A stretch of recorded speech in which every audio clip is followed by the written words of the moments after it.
remember being happy. No. No. All right. Who is Xemnu and why do you guys keep talking about him? Neither I nor Serby have ever heard of this character before. And yet Sir Superhero does have a video on them. The starting frame on the Superhero Squad show is honestly kind of scaring me. This is a show I never really watched. The art style was very off-putting to me. I see. I don't know. I think it's the faces that throw me. I don't know what it is. I don't know. I never really watched it all that much, and like literally nothing was on as a kid.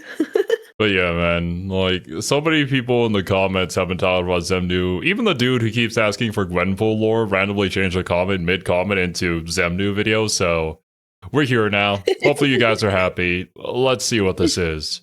But of course, before we do, if you haven't already, please go and support Sir Superhero for all the amazing work that he does.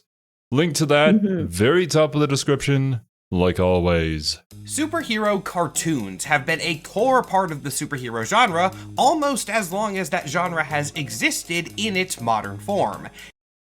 And cartoons plus superhero comics just gotta go hand in hand.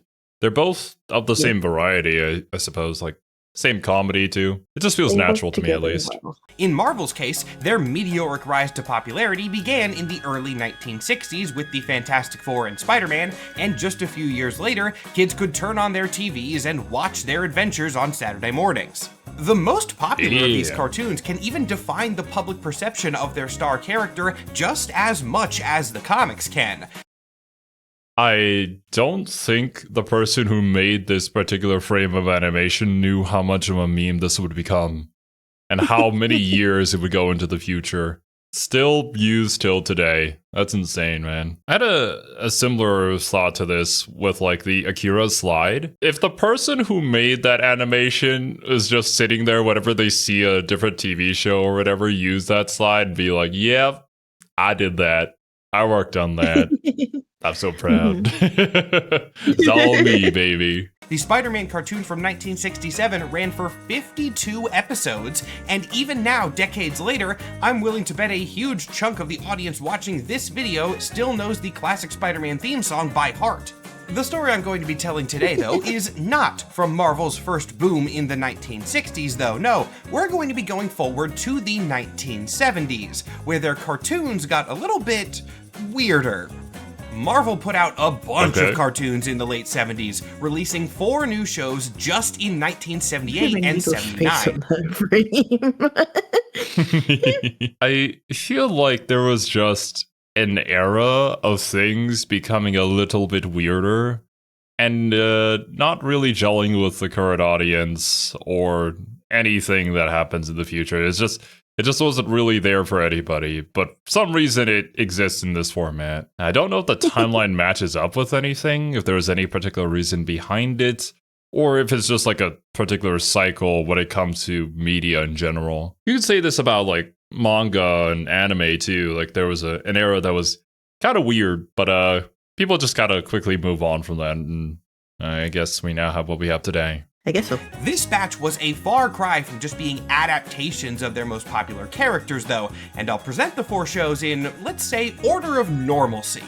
First up was Spider-Woman. Yes, Jessica Drew briefly had her own cartoon, which was also Marvel's first animated show to have a female lead. Next up was the second version of the Fantastic Four show. Why do I call this weirder than Spider-Woman when the FF had a cartoon already before this? Well, it's because of the roster, which did not include Human Torch at all. Turns out that the movie and show rights for Johnny Storm specifically had a lot of complexity with them, and rather than address that, they just made a Fantastic Four show without him instead. So the 4th is Herbie? 3. Good for you, Herbie. Congrats on your promotion. Hey, official member. Let's go. You know, maybe that's the cause behind it. And maybe all the legal bullshit behind the scenes that we don't see as the audience is the cause for all these weird things happening in weird eras and weird adaptations. Should have known. Introducing the character of Herbie to just replace Human Torch entirely. But if you think that's a weird take on the Fantastic Four, very shortly after this, The Thing would get his own solo cartoon, in which none of the other Fantastic Four members appeared at all, and he was also aged down into a teenager, and he wasn't made of orange rocks, except for sometimes because he had these things called the Thing Rings. I just gotta show you a clip of this one. Thing Ring, do your thing!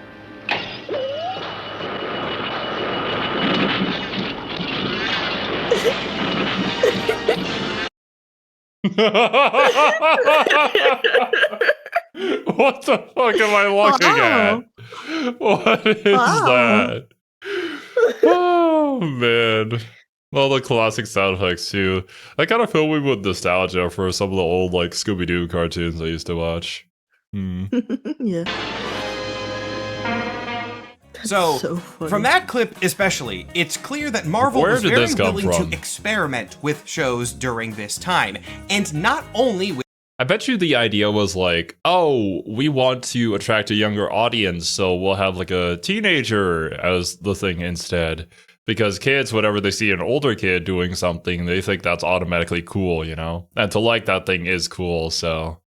I guess we just completely strayed from any of the comic adaptations to potentially try and sell more merchandise that way. interpretations of their popular characters, but also with lesser-known characters being adapted to screen for the first time. And the best example of that is Xemnu from the Magic Planet. Admittedly, Xemnu is probably not a name that rings a lot of bells for people right now.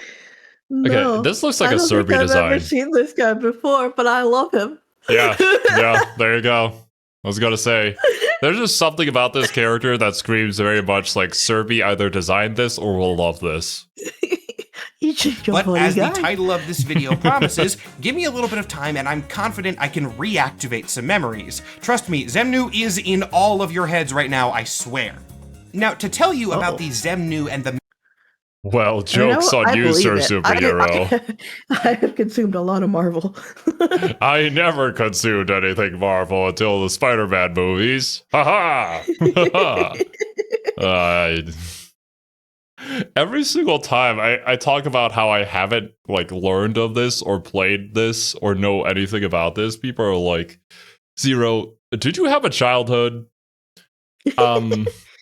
I did. Childhoods are different around the world, believe it or not. Oh man, that makes me think of the comment of mocking me for not knowing like Norse mythology. Like, why would I know about Norse mythology? I'm from Southeast Asia. I know my mythology. Do you know yours? I would hope you do. I've got Bigfoot. Yeah, that's good enough. I need to do this properly and begin with Xemnu's first appearance in any Marvel media. To do that, we need to backtrack out of the 1970s before the Fantastic Four and Spider-Man. And I don't mean before their cartoons, we are going all the way back to the year 1960, before the F4 and Spider-Man ever appeared at all. Xemnu's first appearance was in a sci-fi and horror anthology comic called Journey into Mystery. This is up my alley. Now, looking at the cover of this, there's already a lot of things that are weird, so let me address those questions. First off, a character from a horror... Okay, also yes, Xemnu was orange in these first appearances. He's white in every other series and the change has never been addressed. So this was likely a coloring or printing error of some kind. I see. Anthology being adapted into a kid's cartoon. That sounds a little bit weird, but Marvel does this a lot, and honestly, to shocking success. There were a lot of kids' cartoons back in the day that were pretty scary. Courage the Cowardly Dog is my favorite cartoon, and that fucked me up as a kid.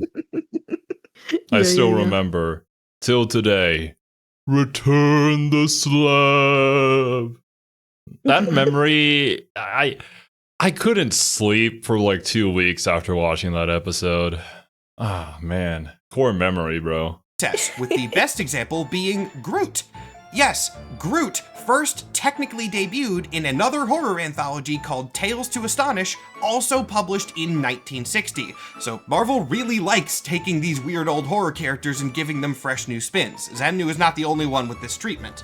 Anyway, second question, probably the bigger one. Why does this cover say the Hulk on it? Right. That's not the Hulk, except he is. Xemnu actually had the title of the Hulk, sometimes extended to the Living Hulk, far before Bruce Banner debuted in 1962. See, back in these original horror anthology days, they had a new monster every issue, and those monsters often had a tagline associated with them, like, I mean, we have seen this before with Ghost Rider, right? Where there was the dude in all in white riding the horse who was Ghost Rider before the skeleton bro that we know today. So yeah, just reusing of Marvel's names. Titles are pretty generic, so Yeah, it's not a little surprising that they have double tip. it really depends on what catches on that they probably commit to, and then make it more iconic to this name specifically. Yeah. Goliath, the monster that walks like a man, or Rorg, king of the spider monsters. And for Xemnu, his tagline was the Living Hulk. After all, Hulk is a word defined as a large or unwieldy object, usually in the context of boats, apparently, and Xemnu's not a boat, but whatever. So then what is Xemnu the Living Hulk? Well, despite this cover featuring a scientist that says, "I've done it, I've created a living Hulk," Xemnu is not a Frankenstein's monster type situation, rather he's an alien. Of course, his actual storyline is pretty bare bones. I mean, it was 1/3. What are those things? I'm assuming those are alien designs. I love them. I see. And yeah, we're doing a lot of experimenting and changing of the lore here. It would make absolutely no sense, right, for a scientist to have created Xemnu, but Xemnu to be an alien. I don't think that's how that works. Third of one issue of a 1960s anthology, but it basically goes as follows. Xemnu is an alien criminal who escapes his prison planet on a supply ship, makes his way to Earth, and then uses his advanced technology to try and take over the planet before being foiled by a couple of Earthlings. Xemnu's very few other appearances before his animated debut follow this same general formula. This begs an obvious question. Based on these comics appearances, who on Earth thought it was a good idea to make a Xemnu cartoon?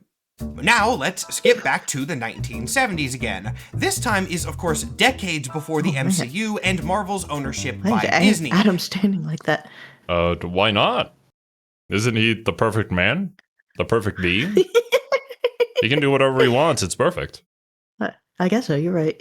Meaning that as well as Marvel was doing with their comics, they didn't have the resources to produce shows entirely on their own. Thus, like many other companies, even today, they would license out their characters and have other companies make the cartoons for them. The production company that ended up licensing Xemnu was called Agar Media. Unfortunately, information on Agar is harder to dig up than info on the show themselves. Best I can tell, Xemnu was the first animated show that they ever made. I believe they made some commercials or marketing materials before this, but this was their first foray into full-length media. A very interesting choice for your first thing ever. That's it. I don't know how big the company was. Maybe they were like, we'll take anything that we can and use that as like a stepping stone into other bigger projects, potentially. I could see that thought process. Now, I'm going to be skipping ahead a little bit here, but trust me, the order in which I'm presenting this is going to make sense in context. Xemnu was also, again, as best I can tell from research, Agar's last foray into full-length media. That was a stepping stone off a cliff, apparently. There is technically a second show credited to the company called The Adventures of Chad Hammer, but I can find nothing on this. I obviously have clips from Xemnu that I'm going to be showing you shortly. Forget clips for Chad Hammer, I can't even find still images, so I don't know what this show was about. I would call it lost media, but I'm not even 100% sure that it ever made it to screen, so it... I just imagine it's a actual hammer with like a butt chin. The Chad Hammer. Might not have earned that title. The point of bringing that up is to show that Aggremedia was not a big or particularly successful company. Makes How sense. they got the license to a Marvel property, I will never know. Maybe they were like a subsidiary of a larger company, or maybe Marvel just thought that Xemnu wasn't a relevant enough character that they were willing to take a risk. Nepotism. I have no idea, but what matters is not how they got the rights, it's what they did His with uncle them. worked at Marvel. The cartoon that Agger made actually shared a surprising amount of elements with the original 60s comic, with a more heroic spin on them. Xemnu was Okay, this particular shot is like such a Bigfoot shot. Like you would just replace this with 100% Bigfoot. Yeah. still an alien prisoner who escaped and made his way to Earth, but rather than being a criminal, he was enslaved by an evil empire that had taken over his homeworld, which is always just referred to simply as the Magic Planet. After arriving on Earth, Xemnu quickly took a liking to the Oh, yeah, there you go. The famous Bigfoot picture that Shaw was a clear nod to was taken in 1967, so I guess it's been a pretty consistent joke over the decades. And mankind carrying on tiny memes. humans and vowed That's not what to we do. let this new planet meet the same Yep. dark fate as his old one. Pretty standard fare for a superhero cartoon, but Xemnu often took a more wholesome tone than many others did. Don't get me wrong, it was still a superhero cartoon, and Xemnu absolutely did get into fights, occasionally with other Marvel characters. Hulk Agger v. Hulk. somehow secured the rights to Hulk for a single episode, probably just as a reference to Xemnu's original codename back in the 60s. But outside of these adventures, Xemnu often helped his human friends with less action-packed problems. The show really tried to cast him as a friendly, reliable, wholesome figure, a big fluffy guy that you could go to with any of your issues. If you were getting bullied at school, Xemnu was there for you. If your cat ran away, Xemnu was there for you. If your house burned down, Xemnu was there for you. If your parents died, Xemnu was there for you. If anything bad was happening, Xemnu was always there. And things were always so Is Xemnu just Barney? Barney Uh-oh. before Barney? Like, I actually kind of dig that idea. Being like a Marvel superhero, but you know, he's just a big funny guy that goes around just helping people who are sad Yeah. instead of, you know, saving the world from Galactus or something like that. All the epic stuff. We'll leave that to other people. I'm here for the common folk. bad, weren't they? The point is, Xemnu was the best. He just wanted to help, and everyone in the show, outside of horrible villains and nice. monsters, loved him. Unfortunately, this was less the case with audiences, as the Xemnu cartoon was not received very well, and Oh, fortunately, this was absolutely the case with real audiences. what happened? Wait. Did I just shift world lines? What? I don't know, but I'm excited to find out. This must be the choice of Steins Gate. Xemnu was a wildly popular show right from the jump, and Xemnu fever quickly began sweeping the nation. Audiences across America could not get enough of Xemnu from the Magic Planet. The show ran for many years, he started getting comics again, there were Xemnu toys, he was in everything. And this helped propel Marvel to new heights. In fact, many pop culture historians credit Xemnu as one of the major driving forces behind Marvel's rising popularity in following decades. I don't know whether to believe this information anymore. What is happening? I don't know. If I had to make a guess, is it maybe like the story of something that actually did raise the profile for Marvel as a whole? But then as time passed, or maybe a particular thing happened and Xemnu was just completely forgotten by everybody? Like, stuff like that does happen. It's possible. I also feel like maybe there's a meta joke coming in here somehow connected to Xemnu changing history or something. I don't know. Xemnu did a timeline reset of sorts. Right. Maybe.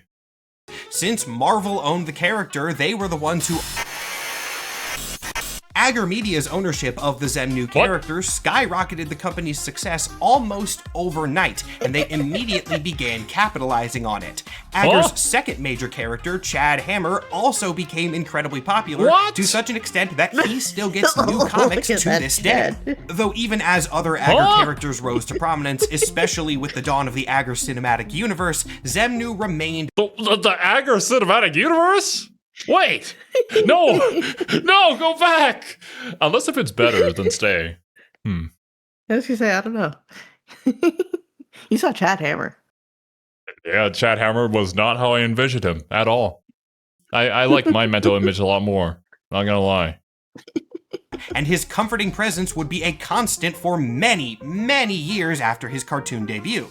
You could find Xemnu on almost any household's TV screens every Saturday morning, every news broadcast, as reports of the noble alien's heroics only served to increase his reputation more and more.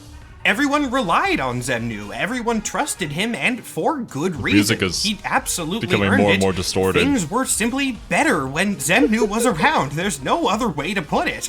Even as the state of the world deteriorated into economic collapse and disease and non-stop war, Xemnu remained, and you could always just turn on your TV and he would be right there, reminding you that everything was going to be okay.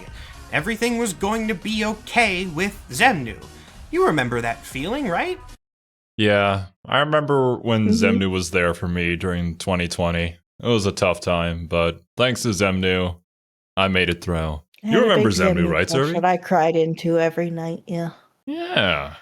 I'm sure Batman remembers Xemnu. Ask him. He was Xemnu for Halloween one year. You know, that'll actually be a fire cosplay for Batman. You remember? Think harder. Xemnu had so quickly become such an important, beloved figure in everyone's lives that it was hard to believe he had only arrived on Earth a few years ago. But it was...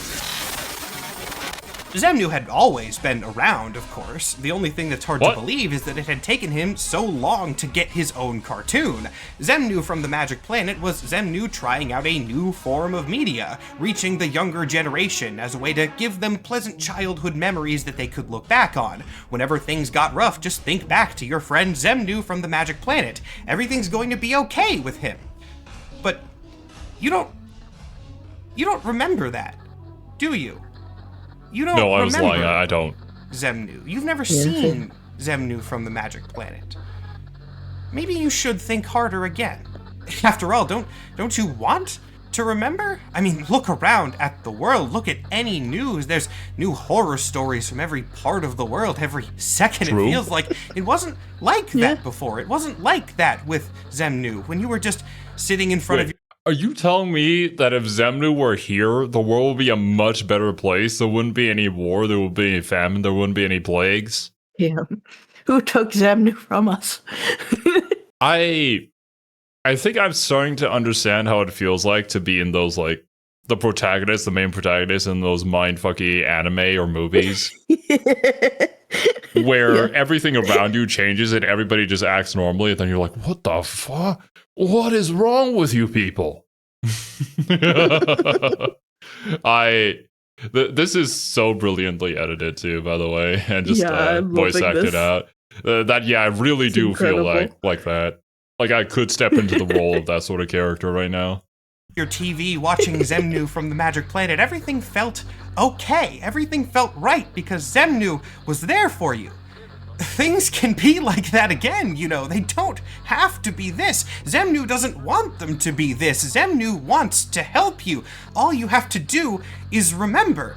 Just close your eyes. Take a second. Close your eyes. Remember what it was like. Remember Xemnu from the Magic Planet. Remember. And everything is going to Right about now, I want to say that I don't recognize the bodies in the water. Right? This is some real SCP shit, and I love it. Did you guys just send a cognito hazard upon us? Do you really hate us that much? Damn. Well, if you guys never see a video from us again, you know what happened. be okay. Oh me, oh my. You all know me, don't you, boys and girls? Xemnu, from the Magic Planet. Remember? For the job and the family that you hate. Before everything got so hard. Remember Saturday I'm always morning hard. television? The smell of a new plastic toy? Remember being happy? No. Then you remember me. Holy shit, what the fuck?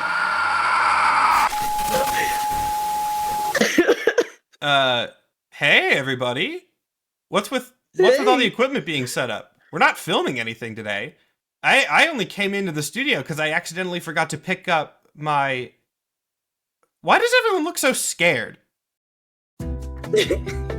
What is going on? I don't even know what to say anymore. I'm just Oh, jumping right. to Well, ride. my sincerest apologies, everyone. Seems we had a little tiny bit of psychic interference on the channel today. I have reviewed all of the footage that was filmed before I arrived, and good news, you're all going to be fine. Probably. Maybe just avoid watching any old cartoons for a bit just in case, but I think you're going to be Roger. fine. And since we're all here already, I might as well finish up the lore that was being talked about. I have some level of obligation to. As many of you have probably already worked out, Xemnu from the Magic Planet is not and never was a real cartoon, but Oh, Xemnu is an actual character. So let's talk about what's actually up with him.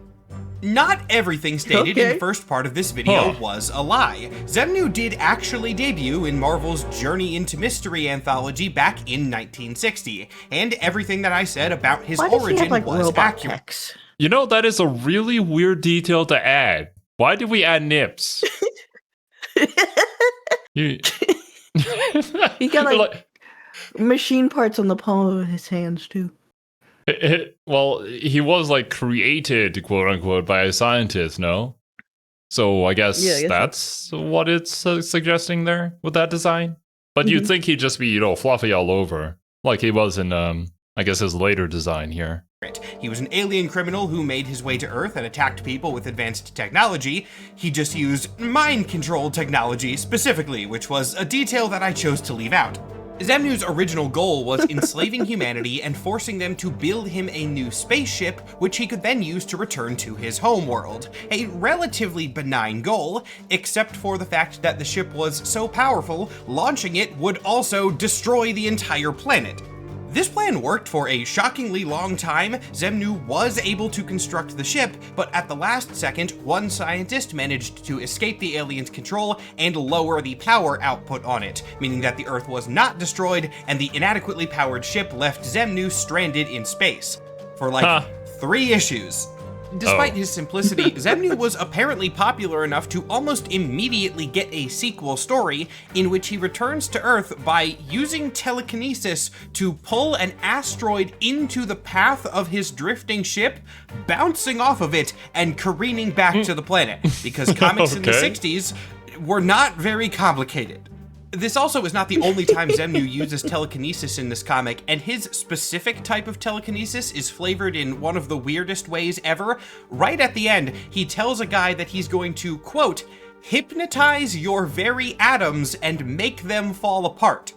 So that's how his telekinesis works. He hypnotizes inanimate matter, and when this guy turns a mirror on Okay. Xemnu as the hypnosis is happening, the mirror and hypnosis just causes Xemnu to disintegrate instead. So he's gone more definitively.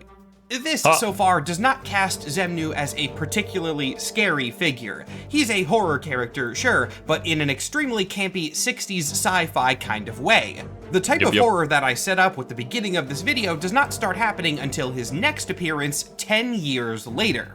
In 1972, I'm so Xemnu was excited. the villain I'm of a all in. This is, this is Serby's favorite kind of stuff. It just works. And I can't blame him. I enjoy this kind of stuff too. Well, I'm actually really enjoying this video and the whole setup there. Right. So yeah, you were right. It does have to do with his powers. I should have known. I guess we never really did talk about his powers. I thought, he was adapted to a nice guy. A nice guy who's just there for you. Never mind. Defenders comic, where he has returned to Earth once again. Quite an impressive feat, given that he was disintegrated at a molecular level before this. How on earth did he achieve that, you might be wondering? Well, apparently, Xemnu was able to keep himself collected in a gaseous form, which then drifted into space and possessed an astronaut. The Xemnu particles then transformed that man's biology into a new Xemnu body controlled by the original.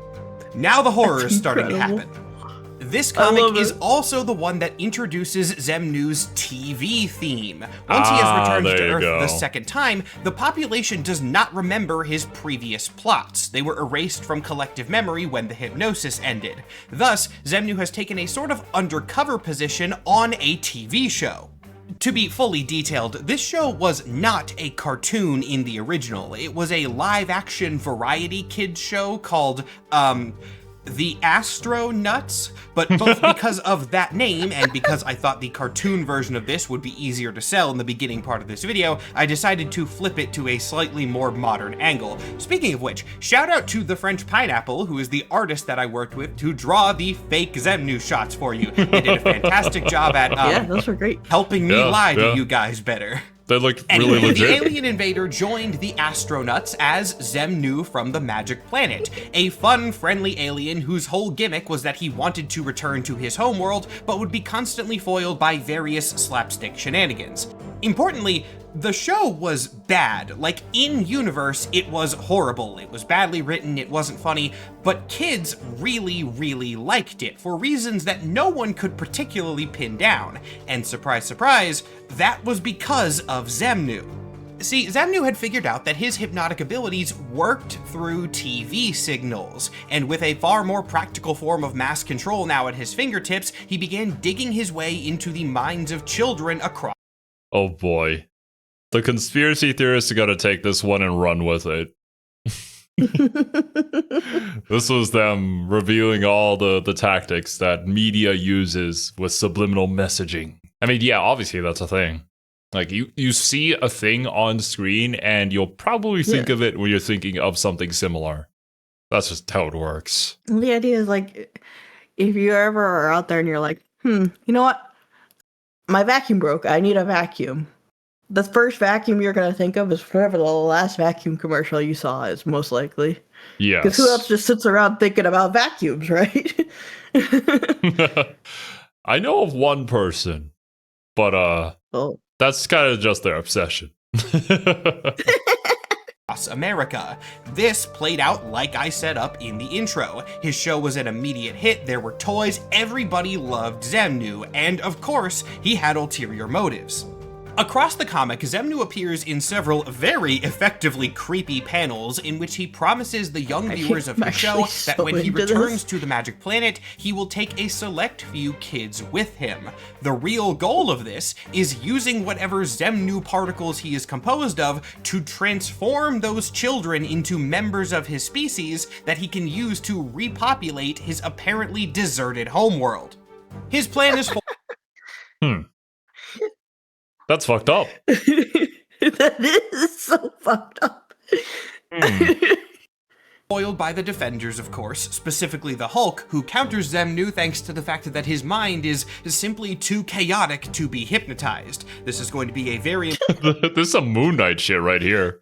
I'm crazy. So the collective consciousness can't get me. But not the Hulk brain. Important plot point in later books, so keep it in mind. This was only a one-off comic. Xemnu was not the villain for an entire arc, but as short as this appearance was, I find its horror fascinating from a writing perspective. Remember, this book was released in 1972, and yet it bears a shocking similarity to modern mascot and analog horror. This is not a genre that I'm super well versed in, but even people like myself who don't play Five Nights at Freddy's or consume similar media know the general vibe of it, and Xemnu really reminds me of that. A big, fluffy, mascot-like character sending unsettling, hypnotic messages to kids through an innocent-looking TV show with the goal of eventually kidnapping and transforming those kids into aliens. You can take that exact plot from this comic beat for beat and put it into a modern indie game and nobody would question it for a second. This isn't even Xemnu's best and scariest horror appearance, not by a long shot. Most of this video is going to be on that from here on out, but there are a few more smaller arcs that I do want to address quickly. Xemnu's next several appearances are less horror-themed, but keep the same general concept. He's a big, scary alien who tries to hypnotize and kidnap people, usually by projecting his hypnotic powers through mass media in some way or another. He usually goes up against Hulk or some other bruiser-type character, but Xemnu's wide range of abilities makes him a pretty versatile opponent. He obviously has all of the mental things, but enough size and strength that he can fight anybody. Xemnu also gains a sort of secret identity. Side of the featured heroes is so funny. You gotta let the people know who's here. During this time, not a traditional one, but he does use his weird gas form powers to possess the body of a movie director named Amos Moses. During this time, he hypnotizes and controls Wonder Man. And my god, what I would give for Xemnu to be one of the villains of the upcoming Wonder Man MCU show. I don't think that's going to happen, but on the off chance it does, I just had to put it in this video so that I can claim I was right. Xemnu's next lore-relevant appearance would be as a recurring villain in the 80s sensational She-Hulk series, where Wonder he would Man continue is a his scary theme of hero to have him possessed, though. Real talk.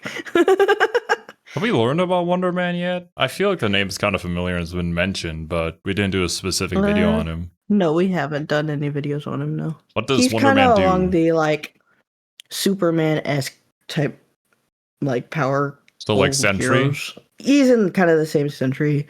Wonder Man, Blue Marvel, Sentry. Trying to kidnap and transform children, this time with his target being the baby of US-1, who is a space trucker?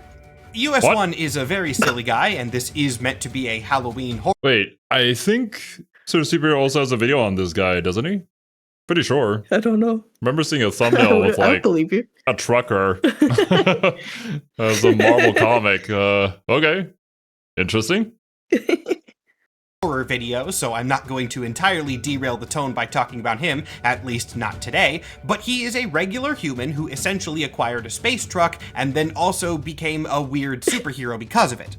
Xemnu kidnaps his pregnant wife and hooks her up to a machine that's supposed to transform the baby before it's born. This leads him into conflict with She-Hulk, and that leads to the reason I have to bring this arc up in the first place, which is that She-Hulk falls into the machine instead, and this happens. Shit. Xemnu then decides, this is good enough, I don't have a baby, but now She-Hulk can be the bride of Xemnu. Oh, goodness. Look, we all know why this storyline and arc got made, right? I'm not gonna talk about it, but there's only one. The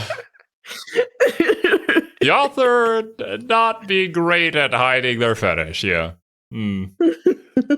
Classic. Yeah, we've already been through the Psylocke ringer. We know. Explanation for this kind of thing. We all know why. Jen would get fixed almost immediately. Thank God this was not a very long arc, as someone just had to get their intro. You're gonna leave me eating a bikini Sir Superhero wax. doesn't like the hairy ladies. No, how could you? I've been betrayed. Interest in when they had the opportunity, I suppose. Point of this being, Xemnu was treated as a comedic character here. He was not really a horror guy, and that is more or less how he would be for his next few appearances. Xemnu was a bit for the next several years. He would appear with some regularity, but never in any serious way. Maybe he would be just another big monster for Hulk to punch. There was one time where he was a side character, Rocket Raccoon met in an intergalactic prison. He was not horror anymore. But a few years after all these appearances, that would change radically. In 2018, Marvel would begin publishing a comic called The Immortal Hulk, written by Al Ewing. Immortal Hulk is one of the best Marvel comics of the last decade, maybe one of the best Marvel comics ever. Name has come up, it's always been good. That's probably why I recognize that name. I forget the exact stories, but we have heard his name before. I can't remember which one it was, but yeah. I think, did it come up in the cosmology video? I really don't remember anymore. It's been too long. I forget like which authors in particular were like responsible for the entire cosmology thing and connecting the entire Marvel universe. And my brain is just I used to know. I do apologize, guys, when like I don't remember names and stuff. We just learn so many things that sometimes some things get lost by the wayside. And well, Serby over here especially just has bad memory. Yeah. I try my best though. Is that good?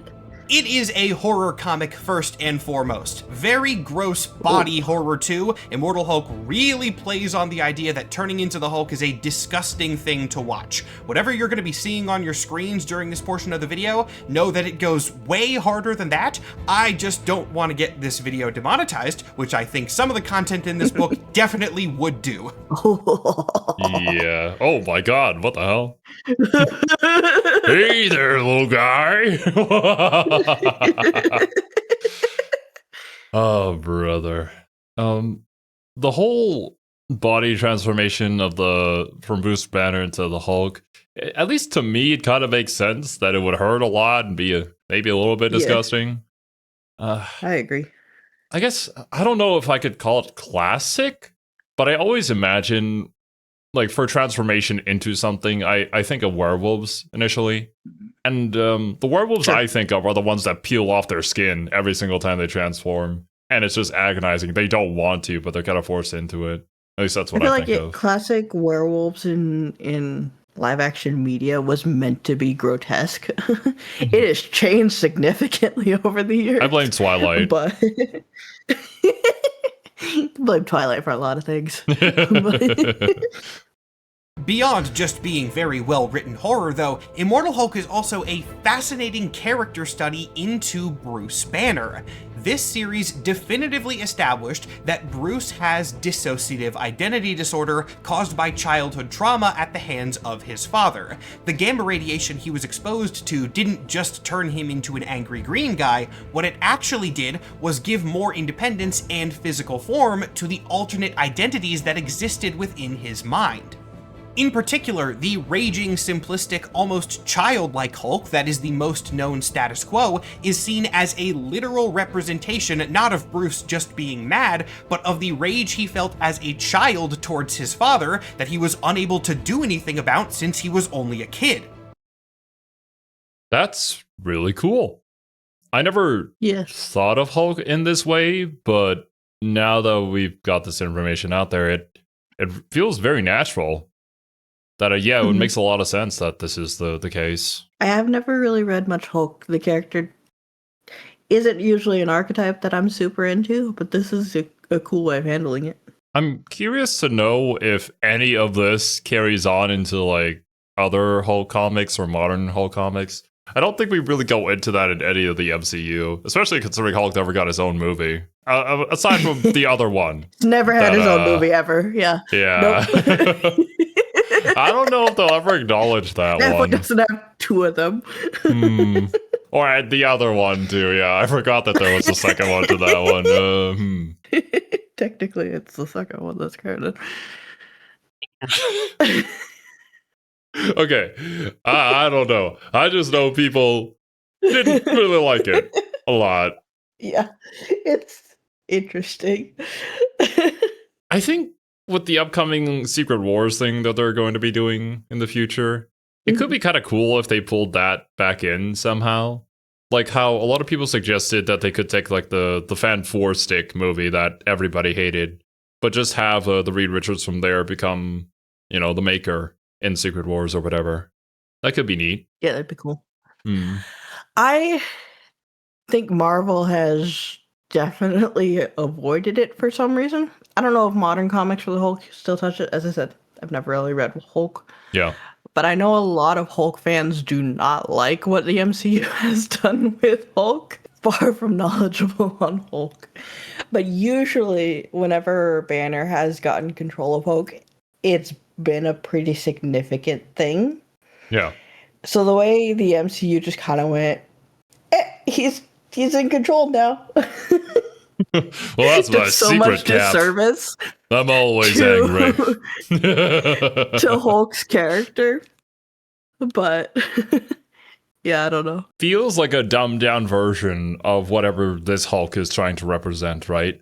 Like, some people may say that the Hulk's presentation in the MCU has some nuance, but this is like far more nuanced than whatever shows up in the movies, at least from my recollection of them. And I haven't seen them all nor remember them perfectly, but just the way that I view Hulk in the movies isn't at all like this. This is sad, it's interesting, and most importantly for our purposes, it is the perfect setup for Xemnu to take the stage once again. Not as a joke character, but back to full form as a horror villain. One of the main overarching villains of the entire Immortal Hulk series is a Minotaur businessman. A silly concept, but trust me, he is absolutely terrifying. This guy is the CEO of Roxxon, Marvel's premier megacorporation, and his name is Dario Agger. That name might ring a bell for some of you guys. Agger understands that even with his Minotaur strength, he cannot take the Hulk in an all-out brawl, so he goes for another strategy, ruining Hulk's public image, which shockingly was actually decent at the time. To do this, though, he's going to need a Hulk of his own, and so he turns to Xemnu. The OG Agger Hulk. seeks Xemnu out, brings him onto the team, and with the aliens' help, stages a full-on kaiju monster attack that Xemnu is able to overdramatically stop. Of course, Xemnu's hypnosis is what is controlling these monsters in the first place. All of this is completely... Isn't this the villain from The Incredibles plan? Yeah, pretty much. I'm Syndro, your new hero. I guess mind control was a little more convenient than just a remote control. But Hulk doesn't know that. Thus, Xemnu descends from the skies to save the Literal day, god. and as he does, people remember him, because of course they do. He's Xemnu from the Magic Planet, one of the most beloved figures from their childhood. Yeah, now I that love he's here, Xemnu. everything's going to be fine. Love that Who guy. would think otherwise? This is where we get the terrifying Xemnu monologue that I had a lot of fun voicing earlier. Agger Media was my own little addition. I threw that in as an Easter egg because I knew where this was going, but I cannot claim Okay, writing credit I for this. see. That is right out of the pages of the comic. Now remember, several minutes ago I told you to remember that Hulk's mind is too chaotic for Xemnu to hypnotize. That is still the case. Xemnu's control does not work on Hulk effectively in this moment, and Hulk, recognizing Xemnu as somebody that he's fought a million times before, immediately starts throwing hands. But this is exactly what Agger wanted Yeah, because Now everyone everybody loves else thinks that he's the hero, and Hulk is now hurting their hero. Like, bruh. to happen. In Hulk's mind, this is just a normal hero versus villain fight. He has no idea what's happening, but in the minds of the hypnotized and horrified public, they are watching the Hulk beat the ever-living shit out of one of their most beloved childhood heroes. I understand now what the superhero meant by, framing or ruining his public image actually being effective this time. Yeah, using this method, 100%.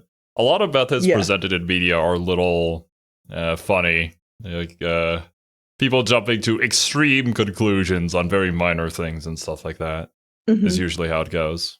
And as Xemnu looks into the camera and begs for some sort of help, he, quote, loses control on the monsters he had, quote, subdued, and the attack begins again. Even Hulk's own allies begin to turn on him as Xemnu's influence grows. I watched you when I was and a the alien's kid. power eventually reaches such a height that the Hulk no longer exists, at least not in anyone's memory. Rather than remembering the Hulk as anything, positive or negative, Xemnu has simply replaced him entirely, along with any other heroes that might get in his way. The public just remembers Xemnu, and all the great feats of the past are credited to him. Xemnu is now the hero, and always has been. He's who people remember. He's been with them since their childhood. He's an Avenger in the history of the world. Hell, he's even reclaimed the name Incredible Hulk as a publication callback to his name in the 60s. That is really cool.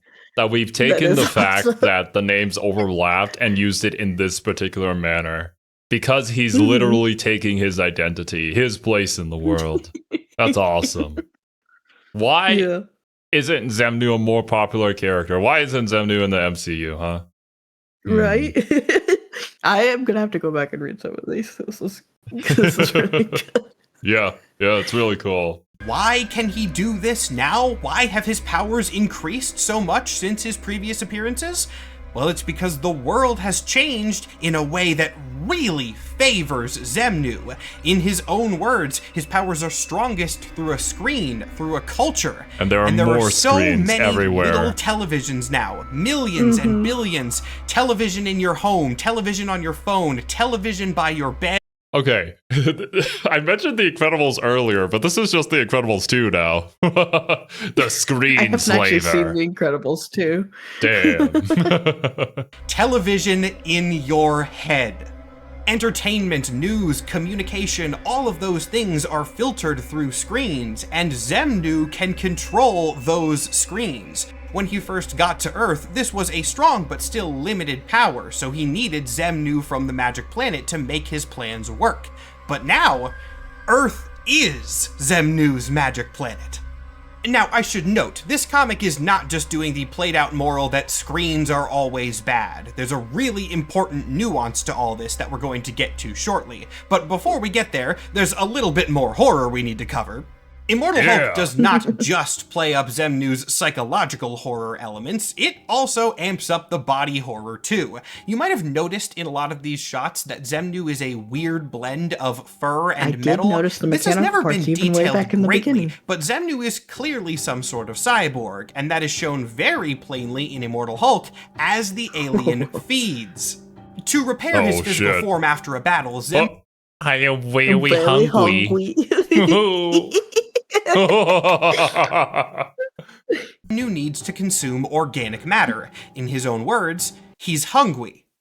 Now, it might not seem that terrifying to see this giant thing say that he's hungry, but imagine a monster looking at you, saying that, and then opening up its gut and doing this. Don't get too worried though, this is a survivable process. When Xemnu does this, it actually does not kill the victim. And if you think that sounds scarier than the other option, you'd be right. Immortal Hulk establishes that at some point since his last appearance, Xemnu has taken his old species conversion process that was always his villainous plan and internalized it. This is how he feeds. He sort of skims off excess mass from his victims and then leaves the rest of it as a converted or perhaps partially converted member of his species, which looks... Oh boy, they don't look good. It's beautiful. I love Oh it. my goodness, bro. What the fuck? Xemnu, even during his era of being the joke villain, always did messed up shit. They're really going far with this character. And I'm glad that they did. And the juxtaposition of him saying, very hungry, and then turning you into that? Ugh. Yeah. Keep in mind, though, Xemnu was not at the top of the heap when it came to this plan. He was recruited to fight the Hulk in this situation by Dario Agger, and Agger had prepared He for knows this how the kind of sausage thing. is made. He says very clearly that he remembers being mentally shielded against everything that Xemnu could do, meaning that he would be immune to any of the monster's effects. He remembers that. We never Right? actually see him get shielded, but we do see him say he remembers. Tactical Right. error, Mr. Agger. If you are fighting a memory-altering monster who is also smart enough to manipulate people on a global scale, maybe put in some failsafes to make sure that your psychic defenses actually get put in place correctly. Fucking good. I can't show love you this what so Xemnu much. does to Agger. That would definitely get the video demonetized, but you should go and read Immortal Hulk anyway. I promise you it is fantastic. So how does all of this get resolved? Xemnu is now completely uncontrolled, and the entire planet, save for a very small group of Hulk's friends, remember him as a hero from their childhood, even as he is devouring and converting the population. But Hulk is still around, and he wants round 2, which is going to be complex. In all of their previous fights, Xemnu was not able to bring Hulk down. He could not hypnotize the monster, and as strong as he is not stronger than Hulk, so the fights always ended up the same exact way. But in their first fight during this comic, Xemnu was able to get a deeper look into the Hulk's mind, and this was at a time when it was even more fractured than usual. With this new information, Xemnu was able to figure out not just what the Hulk was, but why the Hulk existed. He had been treating him as a monster, but the Hulk is not just rage. The Hulk is trauma, literally trauma that Bruce Banner experienced when he was young, made manifest by Gamma. So rather than trying to subdue him with calm, Xemnu can subdue him with nostalgia.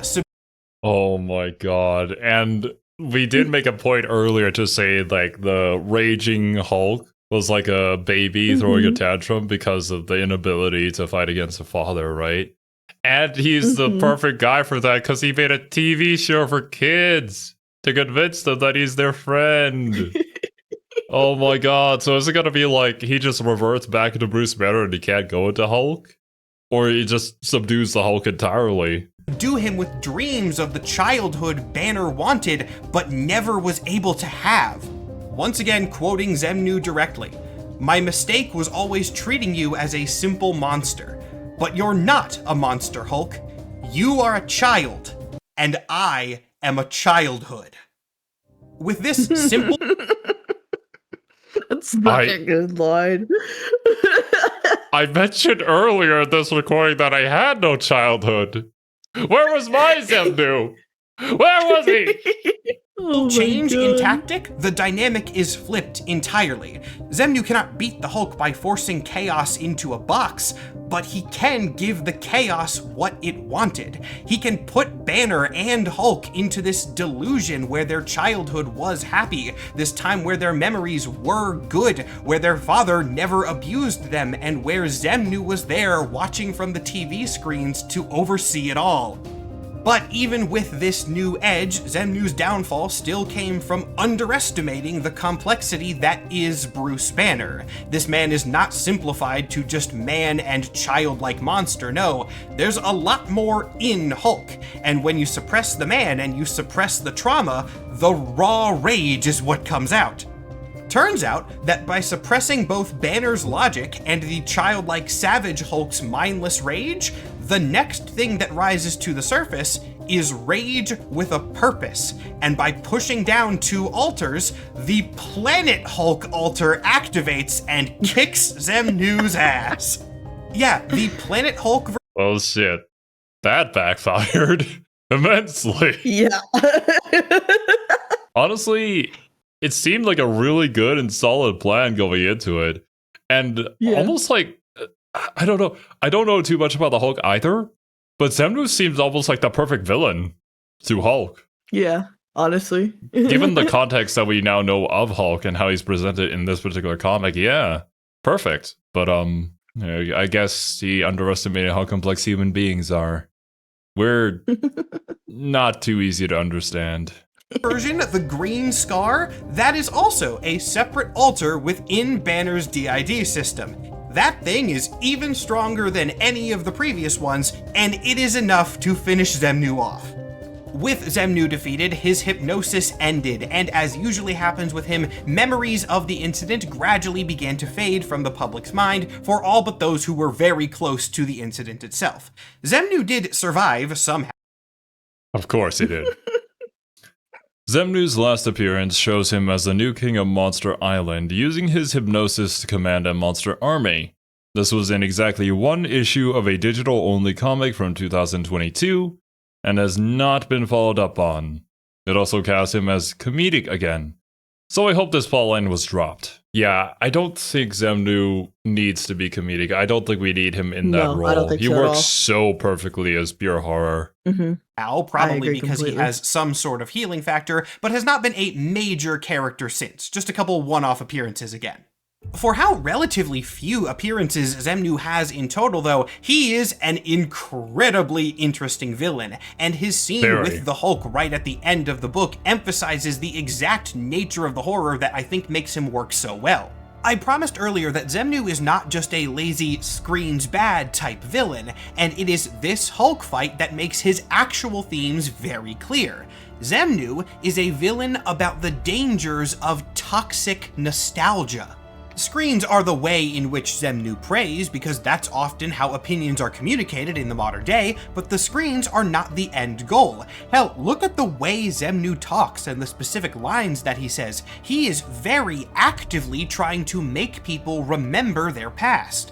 Remember how soda used to taste. Remember your first love, Ewoks and bubblegum, 7th grade crushes and long summer evenings. Wasn't everything so much better? He even takes it in a more sinister direction, not calling back to a time when things were good, but drawing attention to how things are worse now. He openly says this when he invokes this idea of a job and family that people hate. In many ways, I feel like this particular thing has become a lot more prominent in the current era. I agree completely. You'll see so many people talk about this thing in particular, or like even entire nations suffering from people who want to go back to those early days. We even see like older people be like, back in my day, there was no autism or. Yeah, no, there was. You just didn't have a word for it. Or identified it as such. But like yeah, like I think you can see it a lot with anime and even JRPGs and whatnot. Every single time, man, it's always a high school protagonist. I want something different. But for many people, it's like the happiest time in their lives. And so that's what sells because they want that escapism. Because it's really shitty. Life is shit. Especially in this economy. So True. I can understand it, but yes, it is not healthy to live in the past. You have to be here in the present. It's not Very easy, though. So. The thing that makes this tactic so scary is that it's absolutely real. Now, I'm not saying nostalgia is always a bad thing, of course not, but I am saying that people weaponize nostalgia for their own purposes in the real world all the time. Marketing plays to nostalgia to sell you things. The news... You remember when people were excited for Engage because we have all the Fire Emblem heroes from previous games here? Yeah! Or Fire Emblem Heroes, I guess, being the collection of all the characters from every previous Fire Emblem game. Yeah. Terrifies you about the state of the world because that keeps people viewing. Politicians love calling back to the nebulously vague good old days to convince people of whatever they want. Ultimately, you don't have... Actually, you know what? I'm not going to say that. But there is a very perfect line that illustrates this. Having to do with, again, and stuff like that. I don't know. I don't like talking about politics, but you probably get what I'm trying to say here. We'll move on. Yeah. To make a good argument, if you can trick people into using their memories to build that argument for you. The funny thing about memories is they are very malleable. Anytime you call a memory forward to recollect it, this comes down largely even to the biology of your brain. Because your long-term and your short-term memory are stored differently, but when you recall a long-term memory, it moves it forward into that more short-term space where it is much more malleable before then going back into that like long-term storage, basically. I'm simplifying things, but like... Well, we're not computers. Well, we can be compared to them, but we're not exactly. We don't recall exact information as it was in that particular moment. There may be certain aspects of it that we remember very well, but outside of that, things can change little by little. It's also probably one of the main reasons why, you go back to something that you know for a fact you really liked. Then you're like, you know what, maybe this wasn't exactly how it was. I maybe misremembered this. It could be that, or it just could be you changing over time, too. There's so many things with human beings, it's impossible to really quantify or find the exact reasoning behind it. Simply that concept taken to a sci-fi comic book extreme. People are already sneaking their ideas into your nostalgia all the time. What if the thing that snuck its way in was a literal monster? Even the conversion aspect plays into that. Xemnu doesn't kill you, Xemnu changes you. If he gets his hooks into your head, then you become Well, what that's so he... true. I didn't even think of that. The parallel to that, with him changing your memories and him just changing your physical form too, when he eats you. Damn. wants. No, this is I so good. love Xemnu. I mean, I hate Xemnu, but from a writing perspective, I love him. Actually, I love superheroes and horror in general. It's I think such the a good blending villain. of those two genres is something that needs to happen way more often, and Xemnu is I a agree. masterclass in how to do it right. And as a lot of good horror... You know, I've always wanted more like horror superhero stuff. And Yeah. I think it was Brightburn. That was the movie that I'd watched. That was pretty good. But an aspect like this could be incredible if we pulled it off right. And I agree. I think like psychological horror is kind of like one of the underrepresented parts of horror It's my too. favorite brand of horror. Yeah. Like psychological as well as was it cosmic horror? They're very hard to pull And they go off hand well. in hand. Mhm. But things that fuck with your head, that's my favorite. And a bit of good cosmic horror, some body horror can go a long way too. But you know. Yeah. paves the way for me to end this video with a little bit of a moral, probably one of the better morals on this entire channel. Watch out for this sort of tactic. Believe me, it will happen. So the next time a website Happens or every an day, ad or yeah. a politician or anyone tries to tell you what you remember, think about it for a second and instead remember Xemnu. And let that memory be a warning. That's a really good way to shock yourself back to I do the love present. that, actually. I love it. Thank you all so much for watching what was, of course, the 2025 Sir Superhero Halloween special. Can you tell Halloween is my favorite holiday? I wanted to do something special for this, and Xemnu gave me a golden opportunity for that. I do hope you all enjoyed my little immersive horror experience. One more nugget that I need to throw in there about it. Chad Hammer, also not something I made up. That is a callback, but to a different comic. In the series Immortal Thor, also written by Al Ewing, Roxxon and Dario Agger launch a different but similar plot to discredit Thor, kind of like they did for Hulk. This is a whole rabbit hole in and of itself, so I didn't have time to go into it in this video, but it involved a fake off-brand Thor named Chad Hammer. So I figured just kind of throwing that in there was another fun Easter egg that made my lie more convincing. Announcements for today. We're going to start off with normal ones. I have a Patreon. If you go and check that out, you can get early and ad-free access to all of my videos and an exclusive video every month. There's over 3 hours of exclusive content on there and counting. My username there is the exact same as it is here. There's also a link on my channel page and in the description of this video. It's very easy to find, and bonus thank you to everyone who already supports me over there. It really does help me keep making videos like this for you guys. And speaking of help making these videos, I have double artist credits today. First off, as always, thank you to Ruben Perez, the artist who drew the poses of the character you've been watching talk at you for all of this video. But also another shout out to the French Pineapple, who, as I said earlier, is the artist I worked with to make the fake Xemnu from the Magic Planet stills. And to ultimately conclude this video, I will finish with one final thanks, another person that this video truly could not have been made without. I don't even have to say his name. I think we all know. You remember him, don't you?